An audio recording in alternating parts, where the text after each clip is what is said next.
So this InnoHealth is a product that we have come up with based on an open source technology, and we have developed some good features within it, and we have made it useful for government departments where you have primary health care and all that, and at the same time, this can also be configured for any private hospitals.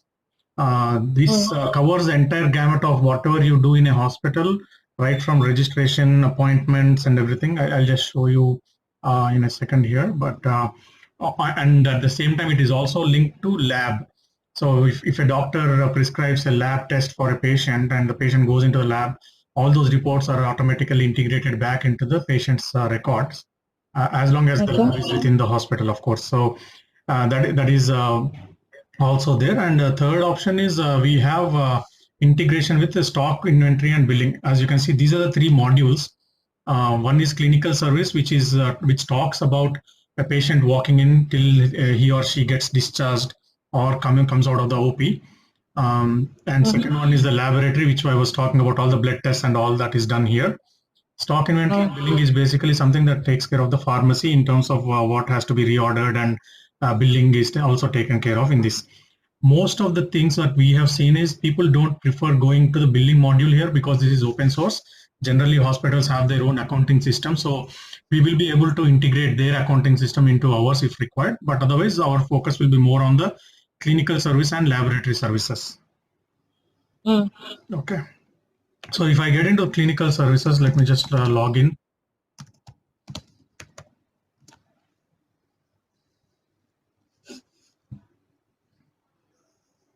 So as you can see, whatever you see here, these different features are available. These are all plug and play.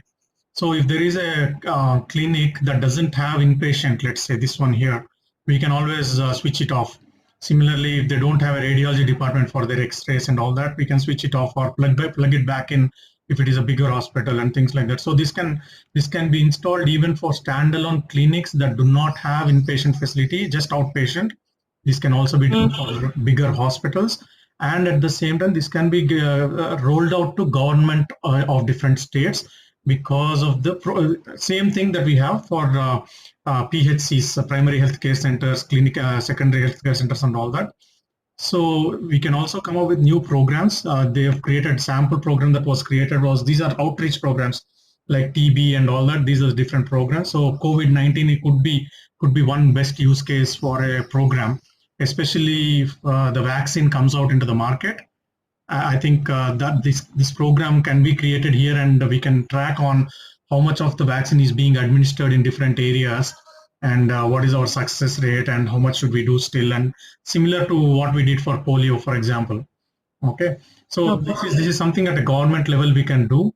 Again, if we are going to a private hospital, we can of course switch it off. Everything is plug and play. There are a few more features that probably are not showing here, and we can always bring it back also. Now, as you can see here, right from appointment scheduling, which we will of course pull it onto the top, but depending on who logs in.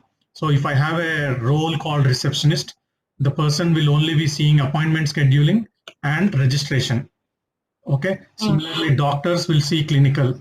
Okay, and the surgeons or nurses or inpatient nurses, whoever it is, they will be able to see clinical and inpatient. Radiology can be split to only people who are managing the X-ray lab and all that, something similar like that. So depending on the hospital's requirement and the roles that they define, we can always say who will have access to what functionality from within this application. That is the beauty of this entire application. Now, if I go into registration module, I'll just quickly show you how a patient walks in, gets registered, and then we can take it to the next level on what can be done and what cannot be. So in the registration module, we can always create a new registration if somebody is walking in just then, or we can also search. The search is what we will be seeing initially. And if let's say there is a patient called patient 1. So they come in here. Let's see this. So they give their name. We are actually trying to add phone number and other fields also to search. But if we go by the name, we will see that these are the different patients that got registered in the past in this hospital as an outpatient or whatever. So let's say he's a new patient. I'll not go with this, but let's say he's a new patient. I'll just come back to create new. So when we create a new patient, we just give the first name, last name, and see whatever you're seeing as stars here are mandatory. We can always switch them as optional, mandatory, and however we want to do this. Okay. So patient name, let's say, is so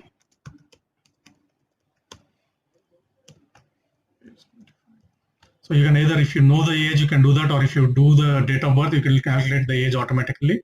And if they have a proof of document proof like Aadhaar card or PAN card, we know that this is a valid and verified date of birth. Otherwise, we just say estimated based on oral date of birth that they have shown. So the reason why we take date of birth is because of the different functionalities that get opened up for people of certain age. Okay, for example, children are not tested for certain things, so it will not allow you to do some kind of test there. I have to list them down, but basically it also takes care of that, not just for this one. Okay.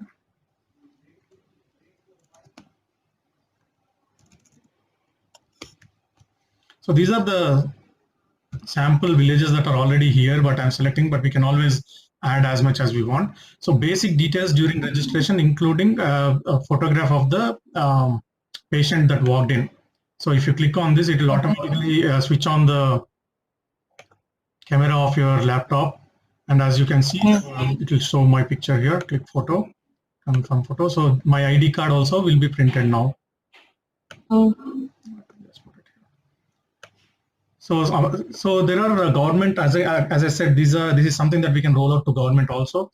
So other information that you see here, the caste and all that, this is basically to see if they are eligible for any kind of free medical facilities and things like that. Okay. All these are useful for government rolled out programs. We can always hide these. These are all optional fields. We can hide this if we are going for a private entity. So the relationships is one very good feature which we should definitely project, especially in the situation of COVID-19 now. If I want to know, if I walked into the hospital and I want to know, or the hospital wants to know who all I was related to or connected to, there are different relationship types like doctor, sibling, patient, parent, and all that. Okay, so based on this relationship type, if the hospital identifies that I am infected with COVID-19, they will be able to, it's more like your contact tracing. This will help you in your contact tracing. That is one way. So whoever walks in, if I already have my parents' details and my siblings' details, my friends' details here, let's say, they're all patients in this hospital also in the past, it will automatically show the list of all the relationships I had that are part of this application. So then if I turn positive for COVID-19, I immediately ensure that all these other people that are in this relationship block are also immediately tested or quarantined and all that. This is a beautiful functionality that we can use separately for contact tracing within the application. The other one is diabetes or any other congenital diseases also. It will help us saying that, okay, you have diabetes, so did you ensure that your parent or your child is also tested for that because they may be prone to it also, something like that. This is a very good functionality. Okay. Now I just say I can either start OPD visit or just save it so that the OPD is taken care of from the next level, because if I'm a reception, I'll just save. So my details are created as a registered patient here. Okay. So there are multiple registration cards that we can print. If you see, this is one way, print registration card, so they can either carry it with them when they come to the hospital next time. So all these things are possible. Just give a second for the preview. So this is how this is again, everything is in Hindi because it was actually installed somewhere in Assam or somewhere there, West Bengal, I think.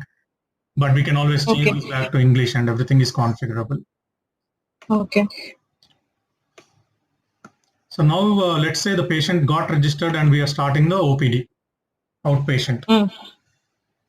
So when a patient comes into outpatient, basically the vitals are taken by the nurse sitting in the OPD. So let's say height is 165, weight is 150.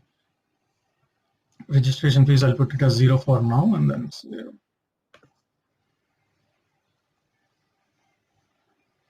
So very basic details that are taken at the time of registration and outpatient before they are sent to the next step, which is doctor.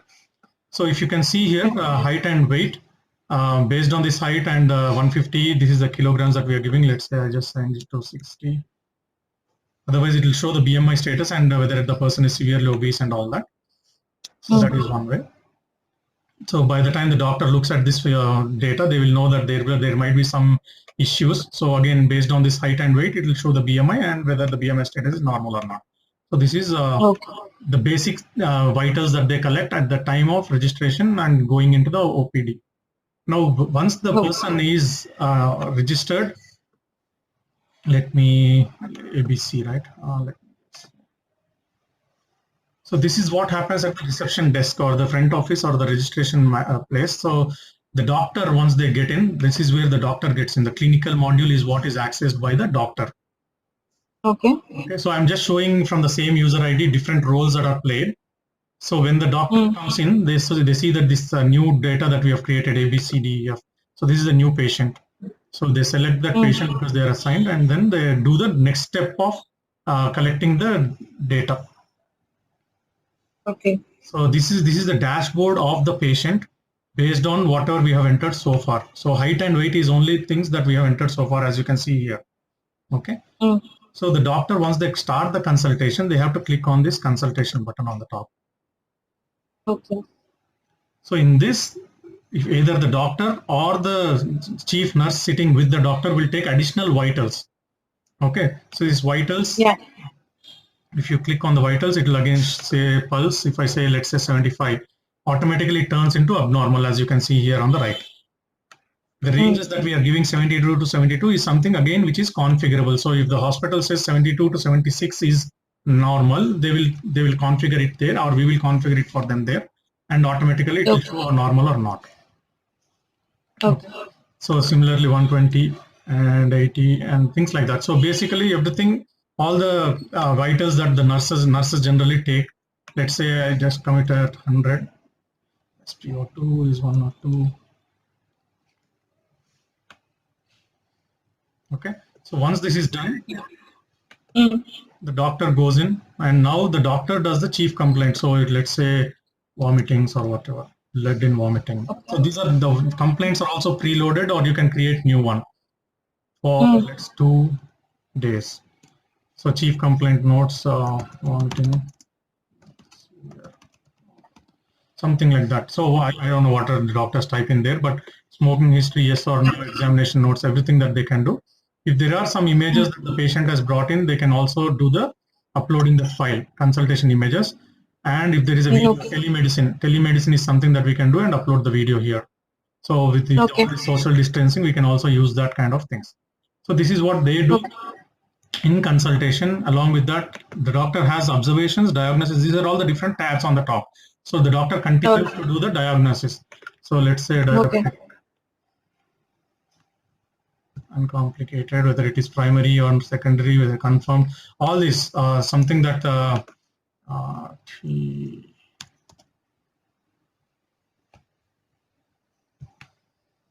thyroid active.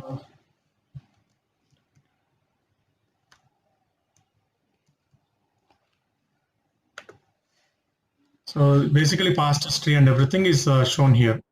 History of conditions, active conditions and everything. So once this diagnosis is also done, disposition, we'll come back to it a little later. Basically based on the reports that the doctor suggests, if the reports come in such a way that the doctor needs to admit this patient as an inpatient, that's when they say admit patient, but we'll come to it in the flow. So after diagnosis, let's say we go to consultation. Basically it shows whatever the doctor has done. This is a summary of what the doctor has typed in so far, and he can also add another consultation notes what they want to do here. Okay. Now the doctor, let's say they suggest different tests. Okay, as you can see, these are all predefined. These labels on the left, blood test, urine test, serum, semen, stool and everything, based on the label that we select here, the panels keep changing here. Panel is nothing but a collection of different tests. So the lab tests, everything are here on the bottom. A group of these lab tests can be grouped and shown under a panel so that it is easy for anybody instead of selecting 20 different types of tests. So for example, when I go to blood and I say CBC general, okay, so automatically it shows these three. 1, 2, 3. These are all selected. So basically, I'm asking the patient to get that person's again 6 more here, 3 more here. So No. automatically Okay. 6 to 7 tests are selected. Okay, this is under laboratory. Okay, now radiology. Let's say I want the person to take X-ray chest because of the cough and all that. So the doctor basically is suggesting all the orders is nothing but placing order for lab and radiology. Okay. Okay. Once they say save. So whatever we have typed here under laboratory, automatically, as you've seen in the previous screen, the module lab module will automatically pick this up, saying it will be ready. Okay. That A, B, C, D, E, F will come to the lab, and these are the tests that they have to do. In addition to that, Okay. the doctor can also go ahead and give some medication. Okay.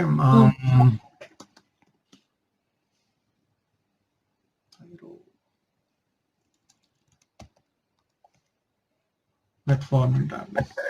So whatever they have, dose is 2 units, 2 tablets per day, or twice a day, oral from this day to this day. Again, once this is something that the government also uses, because if they are giving free medicines, the doctor has to specify how many units they have to take per day, and total quantity will be how much. So if I select, let's say, duration is 2 months, automatically the total quantity comes up as 240 tablets. And once they save it here, this will come here: metformin tablet, 2 tablets twice a day, oral 2 months, 240 tablets. So the pharmacy person, once they open this, they will know that this is the tablet that they have to give. Similarly, bacteriology is also there. So once this is done, the doctor saves it, and the patient comes out of the doctor's office. Now the doctor has given the patient 2 things. One is X-ray test, and the other one is some blood test, right? So if we go to home,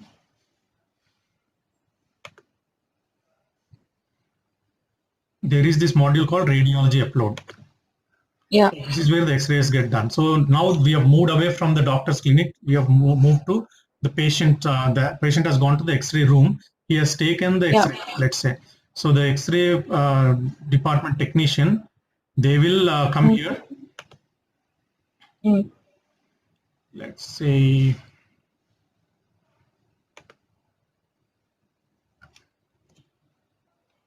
products.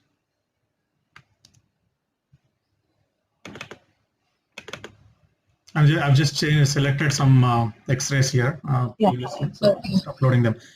So basically, they have the X-ray film. The radiology department person, after the X-ray film is ready, they just upload it here and click on save. So this is done within the application here. However, the lab, it could be either internal or external. So this is where the laboratory comes in picture. So the blood test that the doctor has written, that is done in the lab. So we are logging into lab now. So this is something totally outside of the earlier modules that we have seen. So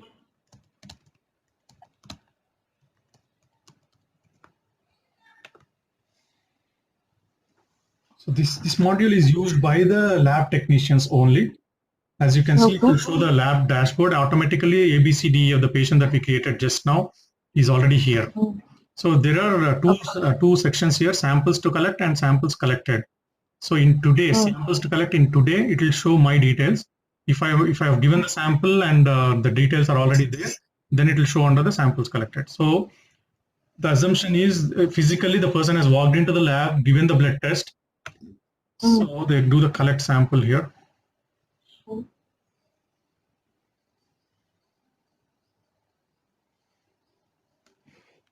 So once the test is done, let's just give a second for the details to come in. So whatever the doctor has suggested, all those tests will automatically show up here. So everything is integrated. So you see the tick marks here. So these are nothing but all the tests that the doctor has already previously suggested. So we just have to generate an accession number. This is the barcode or whatever is a unique identification number that we stick on the samples as a label, right? So this is what we do. Okay. So the technician collects the sample. This is nothing but once they generate the label, we are assuming that physically the collection of sample is done. Okay, so once we do this, this is disappearing from samples to collect. And if you select today on samples collected module, my details will be shown here now. Okay. Now once the report is ready, once the details are ready, we click on the result, or the technician generally clicks on the result. and types in the data. So there are multiple ways of getting data here. One is if the machines being used are automatic in nature, we can integrate, talk to those machines and get the values back in here automatically. Otherwise, if they are manual in nature, the values will be there. They have to just enter it here. So similar to the previous one, the hemoglobin is 12 to 16 is the range. If I say 18, automatically it will show abnormal. Okay. Okay. I say 16.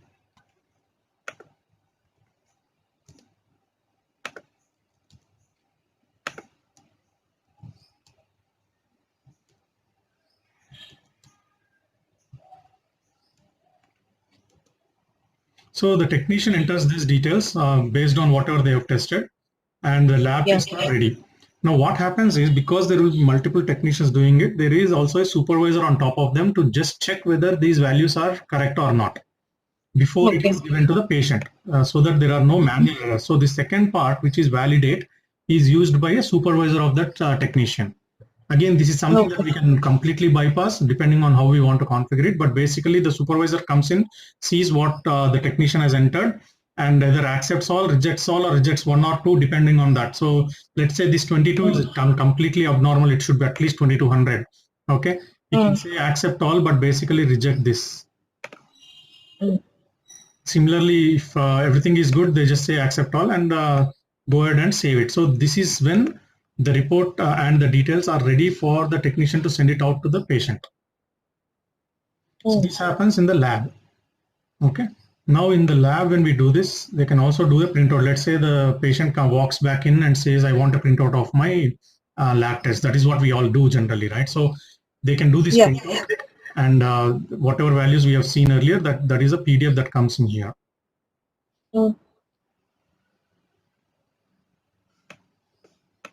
Yeah. So this is again everything we can change, but the values, everything we get it from the lab. Whatever is in bold, it means that it is beyond the above or below normal range.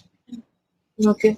When it says B, it is below. Again, the legend is there. If you can see here, legend is R is referred out, A is above normal, B is below normal, E is returned. So it's simple legend, and it says if it is B, it means below normal. Okay. So that's how the report comes up. This is what happens in the lab module. So depending on the number of patients that can turn up. So if I go back to home and look at the patient, clinic under clinical services, let's say the doctor now knows that all the details are back in, including X-ray and lab tests and everything for this patient. Yeah. Yeah.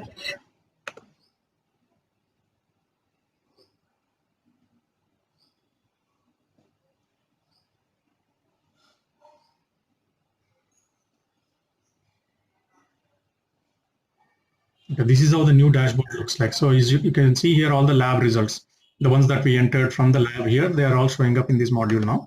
Similarly, the X-ray that the radiology department has uploaded earlier, that will also be here. So the doctor looks at all these and makes a decision whether to change the medication, or there is also an option that he can go into consultation module and now suggest that this patient has to be admitted in the hospital because of the condition. Now this is the way disposition comes in. Earlier we were talking about admit patient.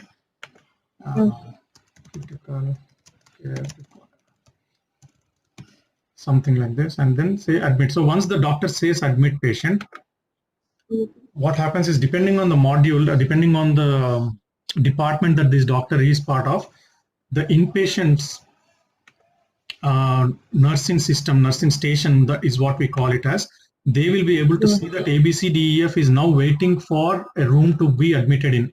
So this is the nursing module, inpatient module we are going into now. Yeah. Once we get in there, as you can see, to admit, there are multiple tabs again. To admit, number of people that are already admitted, if anybody is in queue for getting discharged and everything. So if I see to admit, my details will come in here. Okay. Yeah. So this is what the nurse does, whether it should be labor ward or general ward or whatever. These are the wards that we can define how many beds will be there, how many are occupied, and all that. This is how it looks like.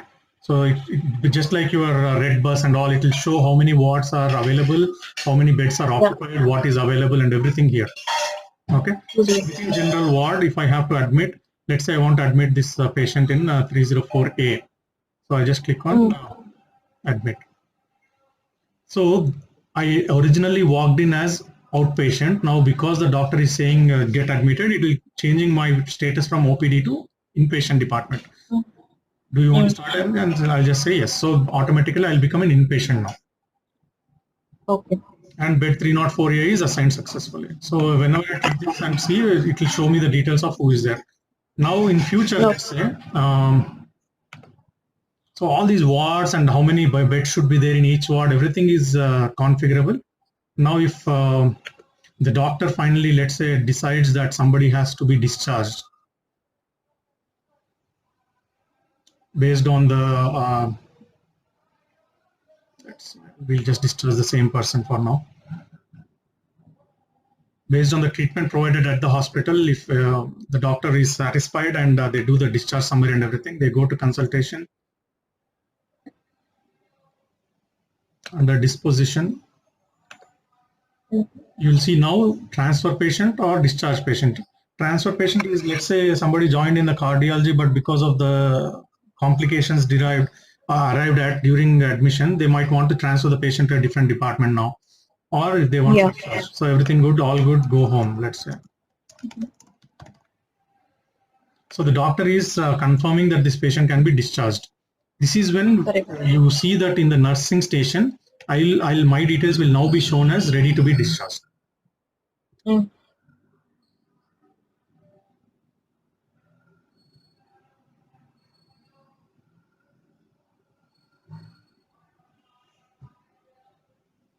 So under to discharge tab, I will see my details here. The nurse will now do the discharge summary, whatever they are required to, and just click on discharge.